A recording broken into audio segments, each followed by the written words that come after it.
The Chief White House correspondent John Roberts live on the North Lawn. John?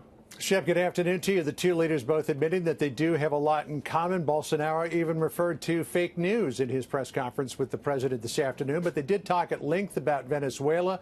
As you pointed out, there was no word on whether the U.S. might take military action in Venezuela, only to say, as he has so many times, that all options are on the table. President Trump, President Bolsonaro asked the same thing, wouldn't say whether or not Brazil might commit its military to try to take Maduro out of Venezuela. But when asked whether or not he would allow Brazil to base, or at least allow the United States to base its troops in Brazil, Bolsonaro did say that he wants to be a very strong extra NATO ally of the United States. President Trump even said that he might consider getting Brazil in to be a part of NATO.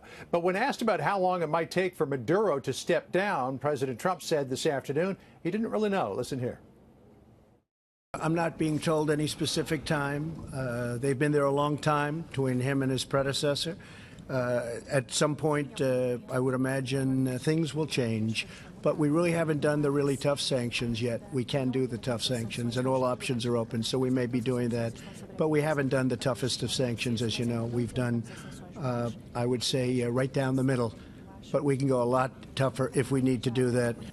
One of the important questions that was not asked at that press conference or talked about by the president is the United States pushing Juan Guaido and members of the National Assembly to give amnesty to senior members of the Maduro regime, let them hang on to their wealth and either leave the country or stay in their positions. If they decided to do that, Shep, that might be something that could help to tip the table there.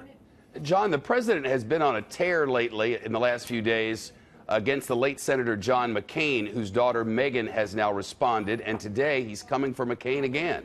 Yeah, you know, they got into a Twitter fight over the weekend. Megan McCain said yesterday on The View that unlike her father, President Trump would never be a great man, and President Trump asked about that in the Oval Office today, said this. He told us hours before that he was going to repeal and replace, and then for some reason, I think I understand the reason, he ended up going thumbs up. And frankly, had we even known that, I think we would have gotten a vote because we could have gotten somebody else. So I think that's disgraceful. Plus, there are other things. I was never a fan of John McCain, and I never will be. The president there talking about McCain's vote on repealing and replacing Obamacare. No response to that from Megan McCain today, other than to retweet a tweet from former McCain aide Mark Salter that was critical of the president. Yep. John Roberts reporting live from the White House.